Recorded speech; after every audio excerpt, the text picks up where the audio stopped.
भक्ती परंपरा आणि मातृशक्तीचा जल्लोष यांचा त्रिवेणी संगम ठाण्याच्या चैत्र नवरात्र उत्सवात अनुभवायला मिळाला।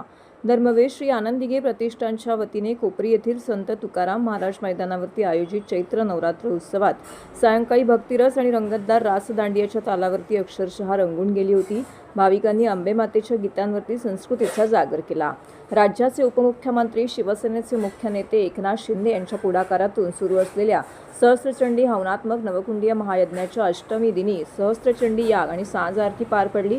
या पवित्र सोहळ्यात लता एकनाथ शिंदे, बिग बॉस घरात कल्ला करणारी ठाणेकर अभिनेत्री जान्हवी किल्लेदार, अभिनेते मंगेश देसाई यांची उपस्थिती येथे लाभली। भक्तिमय वातावरणात झालेल्या आरतीने भाविकांच्या मनात श्रद्धेची दीपज्योत प्रज्वलित केली। यानंतर रंगलेल्या रंगाई प्रस्तुत रंगीलो रास दांडिया नाईटच्या रंगतदार पर्वात अंबे मातेचा जागर करीत अवघी स्त्री शक्ती एकवटली। लता एकनाथ शिंदे यांनीही रास दांडियामध्ये सहभाग दर्शवला। प्रारंभी स्थानिक महिलांनी मंगळागौरीचे विविध खेळ देखील या ठिकाणी सादर केले। तर या दांडिया रास सोहळ्याकरिता मोठ्या संख्येने महिलांची उपस्थिती लाभली। त्यांच्या उत्साही शैलीमुळे रास दांडिया खेळामध्ये अधिक रंगत आली। या सोहळ्यास महापौर शर्मिला पिंपळकर, जयप्रकाश कोटवाणी, प्रमोद बनसोडे, राहुल लोंढे यांच्यासह शिवसेना पदाधिकारी आणि नगरसेवक हजारोच्या संख्येने येथे उपस्थित होते।